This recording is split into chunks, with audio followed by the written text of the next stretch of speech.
السلام عليكم ورحمة الله وبركاته. إن الحمد لله نحمده ونستعينه ونستغفره ونعوذ بالله من شرور أنفسنا وسيئات أعمالنا. من يهده الله فلا مضل له ومن يضلل فلا هادي له. وأشهد أن لا إله إلا الله وحده لا شريك له وأشهد أن محمدا عبده ورسوله. என் கண்ணியம் மிகுந்த சகோதர சகோதரிகளே, அல்லாஹ் ரப்புல் ஆலமீன் நமக்கு அருள் செய்யட்டும். அல்லாஹ் ரப்புல் ஆலமீன் மார்க்க விளக்கங்களையும் ஞானங்களையும் நமக்கு கொடுக்கட்டும். ஒரு முக்கியமான விஷயத்தை உங்களிடையே பகிர்ந்து கொள்வதற்காக அல்லாஹ் ரப்புல் ஆலமீன் எனக்கு இந்த வாய்ப்பை ஏற்படுத்தி கொடுத்திருக்கின்றான். அதாவது இன்று முஸ்லிம் நாடுகளிலும் சரி, தமிழகத்திலும் சரி, இலங்கையிலும் சரி, முஸ்லிம்களுடைய பள்ளியிலே தொழுகைக்கு பிறகு கூட்டு துஆ என்ற ஒரு அம்சம் எமது முஸ்லிம்கள் மத்தியிலே செயல்பாட்டில் இருக்கிறது. இந்த கூட்டு துஆ விஷயத்தில் மார்க்க நிலைப்பாடு என்னவென்றால், அல்லாஹுடைய தூதர் முஹம்மது ரசூலுல்லாஹ் ஸல்லல்லாஹு அலைஹி வஸல்லம் அவர்கள் சொன்னார்கள், மன் அமில அமலன் ஃபலைஸ அலைஹி அம்ருனா ஃபஹுவ ரத்துன். நாம் வழிகாட்டாத ஒரு செயல், அந்த செயலை யார் கூறினாலும் சரி, அது யாரின் மூலமாக செய்யப்பட்டாலும் சரி, மன் அமில அமலன், யார் ஒரு செயலை செய்கிறார்கள், ஃபலைஸ அலைஹி அம்ருனா, அந்த செயலிலே நம்முடைய கட்டளை இல்லை என்றால் ஃபஹுவ ரத்துன், அது நிராகரிக்கப்படும் என்று அல்லாஹுடைய தூதர் முஹம்மது ரசூலுல்லாஹ் ஸல்லல்லாஹு அலைஹி வஸல்லம் அவர்கள் சொன்னார்கள். கண்ணியம் மிகுந்தவர்களே, அல்லாஹுடைய தூதர் முஹம்மது ரசூலுல்லாஹ் ஸல்லல்லாஹு அலைஹி வஸல்லமுடைய காலத்திலே தொழுகை கடமையானதிலிருந்து அல்லாஹுடைய தூதர் ரசூலுல்லாஹ் ஸல்லல்லாஹு அலைஹி வஸல்லம் அவர்கள் மரணமாகும் வரை அல்லாஹுடைய தூதர் தொழுகைக்கு பிறகு மக்களை ஒன்று கூட்டி அல்லாஹுடைய தூதர் துஆ செய்ய சஹாபாக்கள் எல்லாம் ஆமீன் சொன்னார்கள் என்று ஒரு ஹதீஸ் கூட, சஹீஹான ஹதீஸாக இருந்தாலும் சரி, தஈஃபான ஹதீஸாக இருந்தாலும் சரி, ஒரு ஹதீஸ் கூட ஹதீஸ் கிரந்தங்களில் இடம்பெறவில்லை. மார்க்க அறிஞர்களிடையே தொழுகைக்கு பிறகு, ஃபரதான தொழுகைகளுக்கு பிறகு கையேந்தி அல்லாஹ்விடத்திலே வழக்கமாக துஆ செய்யலாமா தனியாக என்று கூட பல கருத்து வேறுபாடுகள் இருக்கும் நிலையில், ஜமாஅத்தோடு ஒருவர் துஆ செய்ய மற்றொருவர் ஆமீன் கூற வேண்டும் என்ற ஒரு நிபந்தனையோடு கேட்கப்படுகின்ற இந்த கூட்டு துஆ அல்லாஹ்வுடைய தூதர் ஸல்லல்லாஹு அலைஹி வஸல்லமுடைய காலத்திலே இல்லை. எந்த நபித்தோழரும் இப்படிப்பட்ட செயலை தொழுகைக்கு பிறகு செய்தார்கள் என்ற எந்த நபித்தோழர்களுடைய வரலாற்றிலும் இந்த செய்தி பதியப்படவில்லை. ஆனால் பின்னால் வந்த காலத்திலே சில அறிஞர்கள் மக்களுக்கு துஆவை கற்றுக் கொடுப்பதற்காக, மக்கள் இந்த துஆவை விளங்கிக் கொள்ள வேண்டும் என்ற காரணத்திற்காக ஆரம்பிக்கப்பட்ட இந்த செயல் வழக்கமாகி இன்று நிபந்தனை ஆகிவிட்டது. அல்லாஹுடைய தூதர் ஸல்லல்லாஹு அலைஹி வஸல்லம் அவர்கள் சில தொழுகையிலே இந்த அமைப்பை அல்லாஹுடைய தூதர் வைத்திருந்தார்கள்.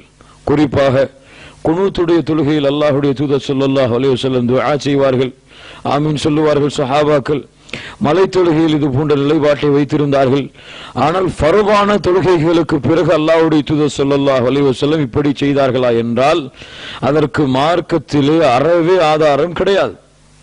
ஆனால் துஆதானே, இதை கேட்டால் என்ன தவறு என்று கேட்டால் மார்க்கத்தில் ஒரு நிபந்தனை இருக்கிறது, அல் மஅரூஃபு கல் மஷ்ரூத்.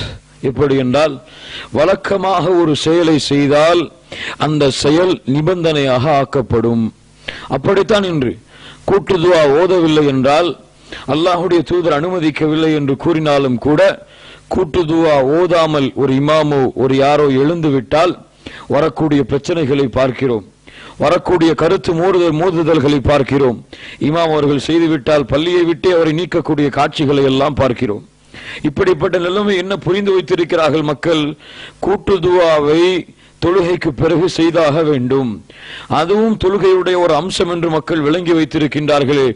இந்த விளக்கத்தை எம்மால் மார்க்கத்திலே நுழைக்க முடியாது.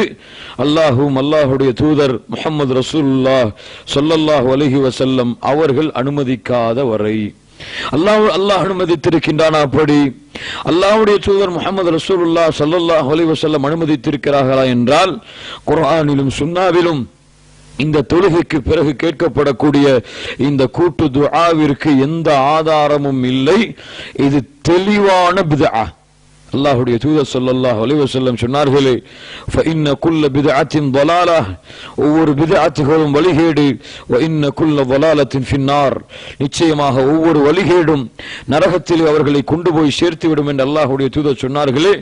அந்த பித்ஆ என்பதில் எந்த மாற்று கருத்தும் எமக்கும் மார்க்க அறிஞர்களுக்கும் இல்லை. ஆனால் என்ன ஒரு சர்ச்சை என்றால், அல்லாஹ் என்னை பாதுகாக்க வேண்டும், அல்லாஹ் என்னை மன்னிக்க வேண்டும்.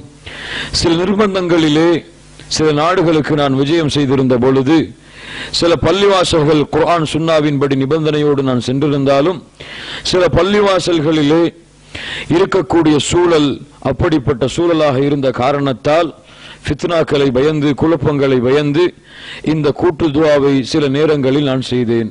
அல்லாஹ் என்னை மன்னிக்க வேண்டும். ஆனால் என்னுடைய நிலைப்பாட்டை பொறுத்தவரையில் குர்ஆன் சுன்னாவின் நிலைப்பாட்டிலும் சரி, மார்க்க அறிஞர்களுடைய நிலைப்பாட்டிலும் சரி, இது பித்ஆ. அல்லாஹ்வுடைய தூதருடைய வழிகாட்டல் இல்லாத காரணத்தால் இது மார்க்கத்திலே புதிதாக நுழைக்கப்பட்ட ஒரு செயல். அதை சொல்லுவதிலே எனக்கு எந்த ஒரு வெட்கமும் இல்லை. அல்லாஹ் ரப்புல் ஆலமீன் என்னை மன்னிப்பான் அந்த செயலுக்கு என்று அல்லாஹ்விடத்திலே ஆதரவு வைத்திருக்கிறேன். இன்ஷா அல்லாஹ் இனிமேல் வரக்கூடிய காலம் என்னுடைய மரணம் வரை இந்த செயலை இதிலிருந்து நான் விலகுவேன். என்ன வற்புறுத்தல் நிர்பந்தம் வந்தாலும் இன்ஷா அல்லாஹ் நாடிய வரை இந்த செயலை நான் தொடர மாட்டேன் என்று அல்லாஹ்விடத்திலே வாக்கு கொடுக்கிறேன். கண்ணியத்துக்குரியவர்களே, இந்த நிலைப்பாட்டில் எந்த மாற்றமும் இல்லை. குர்ஆன் சுன்னாவின்படி இது பித்ஆ தான். குர்ஆன் சுன்னாவின்படி தொழுகைக்கு பிறகு இந்த துஆவை நாம் செய்தால் இது அல்லாஹ்வுடைய மார்க்கத்திலே அல்லாஹ்வுடைய தூதர் முஹம்மது ரசூலுல்லாஹ் ஸல்லல்லாஹு அலைஹி வஸல்லம் உடைய வழிகாட்டலிலே இது புதிதாக நுழைக்கப்பட்ட ஒரு செயல். அல்லாஹ்விற்கும் அல்லாஹ்வுடைய தூதருக்கும் நாமே மார்க்கத்தை புதிதாக இப்படியெல்லாம் ஒரு வழிமுறை இருக்கிறது என்று கற்றுக் கொடுத்ததை போல ஆகிவிடும். அல்லாஹ் ரப்புல் ஆலமீன் நம்மை பாதுகாக்க வேண்டும். இந்த விஷயத்திலே நம்முடைய சமூகம் இதை விளங்கிக் கொண்டு இந்த விஷயத்திலிருந்து விடுபட்டு குர்ஆன் சுன்னாவின்படி வர வேண்டும் என்ற கோரிக்கையும் எனக்கும் இந்த சமூகத்திற்கும் வைத்தவனாக அல்லாஹ் ரப்புல் ஆலமீன் எனக்கும் உங்களுக்கும் மார்க்க கல்வியையும் மார்க்க விளக்கத்தையும் கொடுப்பானாக. அல்லாஹ் ரப்புல் ஆலமீன் மார்க்க விளக்கத்தை கொடுத்ததில் அதில் நம்முடைய வாழ்நாள் மரணம் வரை அல்லாஹ் ரப்புல் ஆலமீன் உறுதியாக இருக்கக்கூடிய வாக்கியத்தை அல்லாஹ் ரப்புல் ஆலமீன் எமக்கும் உங்களுக்கும் வழங்குவானாக. யா அய்யுஹல்லதீன ஆமனு தக்குல்லாஹ ஹக்க துகாத்திஹ் ولا تموتن إلا وأنتم مسلمون. أقول قولي هذا وأستغفر الله لي ولكم واستعفي عني عنكم. السلام عليكم ورحمة الله وبركاته.